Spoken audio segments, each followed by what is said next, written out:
유시민의 글쓰기 특강이라는 책에서 몇 가지 공유드리고 싶은 글을 읽어보겠습니다. 주제에 집중하라.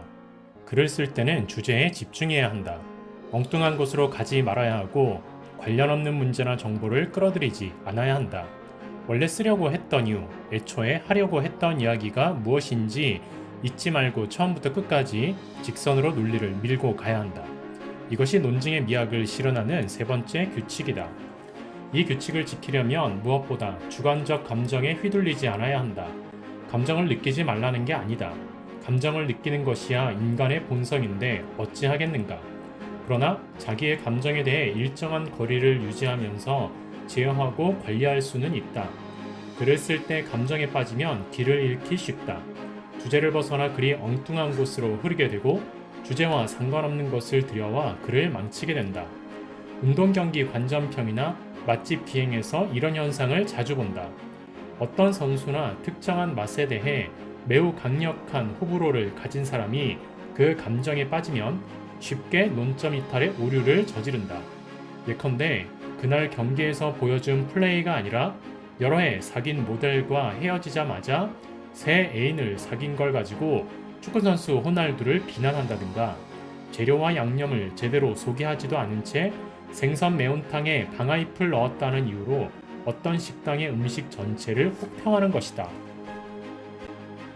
이 글을 읽은 어떤 사람은 왜 하필 우리나라에서 노쇼 논란을 일으킨 호날두를 예시로 들었냐면서 불만의 감정을 가지는 사람들도 있지 않을까 싶은데요. 혹시나 그런 감정이 담긴 글로 서평을 하는 경우가 있다면 그것이 바로 논점 일탈의 오류를 범하는 예시가 되지 않을까 싶네요. 참고로 이 책은 호날두의 노쇼 이전에 출간된 책이기도 하죠. 모국어가 중요하다. 사람은 언어를 쓴다.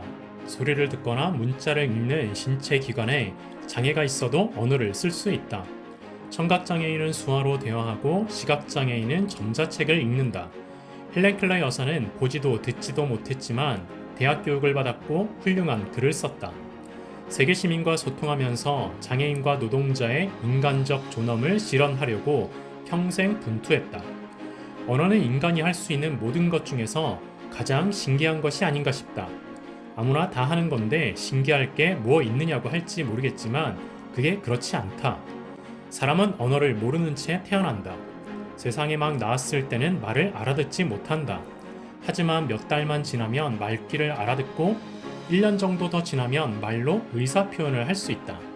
일단 말을 시작하면 몇 년 걸리지 않아 길고 복잡한 문장을 구사하며 그리 오래지 않아 문자를 읽히고 글을 읽는다.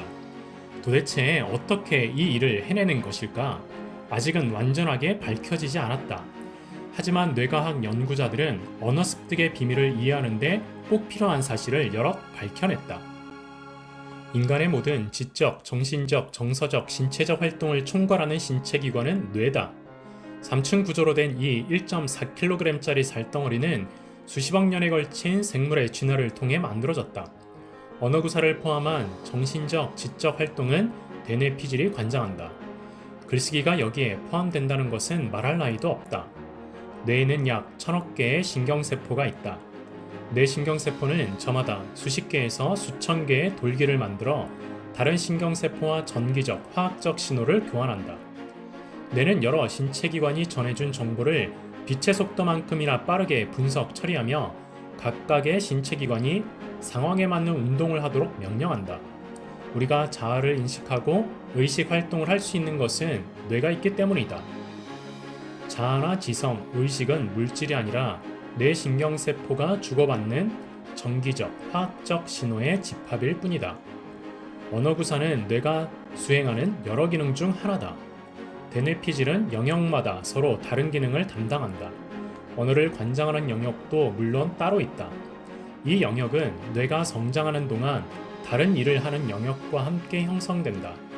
뇌는 태내에서 만들어지기 시작해 태어난 후 3년 정도 폭발적으로 자라며 그 이후에도 지속적으로 성장한다. 성장기의 뇌에서는 서로 다른 기능을 수행하는 부위 사이에 더 많은 신경세포를 차지하려는 경쟁이 벌어진다. 그래서 이 시기에 어떤 환경에 노출되어 어떤 자극과 과제를 받느냐에 따라 뇌의 구조와 기능이 적지 않게 달라진다. 형성기의 뇌는 만지기에 따라 모양이 달라지는 점토와 비슷한 것이다. 뇌는 유전자 혼자서 만드는 게 아니다. 환경도 뇌 형성에 큰 영향을 준다. 우리의 뇌는 생물학적인 동시에 사회적이다. 뇌는 평생 두 요인의 영향을 받으면서 성장, 발전, 퇴화한다. 사람의 언어 구사 능력도 유전자와 환경에 어울려 결정한다.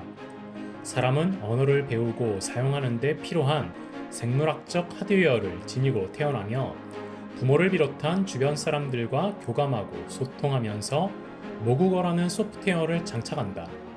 부모는 적절한 환경을 만들어주고 풍부한 언어적 자극을 제공함으로써 아이의 뇌가 이 과제를 순조롭게 완수하도록 도울 수 있다. 아이의 뇌가 빠르게 성장하는 동안 모국어를 다루는 뇌신경세포가 먼저 자리를 잡는다. 외국어를 처리하는 뇌신경세포는 인접한 곳에 털을 잡고 모국어를 담당하는 영역과 교신하는 통로를 만든다. 우리는 보통 모국어로 생각하기 때문에 외국어를 담당하는 뇌 영역은 모국어를 처리하는 영역에 기대지 않을 수 없다.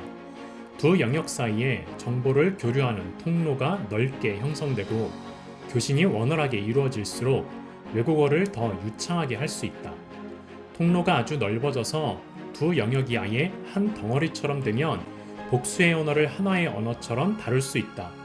다중언어 능력자의 뇌는 그렇게 되어 있다. 그래서 단순히 복수의 언어를 구사하는 게 아니라 생각하고 느끼는 것도 여러 언어로 자유롭게 할 수 있는 것이다. 그런데 모국어의 기득권이 확고부동한 것은 아니다. 어린 나이에 다른 언어에 더 많이 노출되면 먼저 자리를 잡았던 모국어가 밀려나기도 한다. 외국에서 오래 산 유학생이나 교민 자녀 중에는 우리말을 제대로 하지 못하는 경우가 많다. 한국에서 태어나 우리말을 제대로 배운 후에 부모를 따라 외국어로 간 아이들도 현지 유치원에 다니면 얼마 지나지 않아 우리말이 흔들린다. 가정에서 부모와 한국어로 대화를 나누는 시간보다 유치원에서 현지어로 의사소통하는 시간이 훨씬 길어지기 때문이다. 두 언어 모두 잘하는 아이도 있지만 둘 모두 엉망이 되는 경우도 드물지 않다. 우리가 생각하고 사고하고 철학하고 사유하고 사색하는 것은 무엇으로 하는 걸까요? 바로 언어일 것입니다. 인간만이 느낄 수 있는 언어의 유희를 아이들이 온전히 느낄 수 있게 만들어주는 것은 오롯이 어른들의 몫이겠죠? 그를 위해서 영어를 잘하는 것도 중요하겠지만 모국어를 잘하는 아이로 키우는 것 또한 못지않게 중요할 것 같습니다. 오늘의 글듣기는 여기까지입니다. 구독과 좋아요로 슬기로운 글듣기 생활에 함께하세요.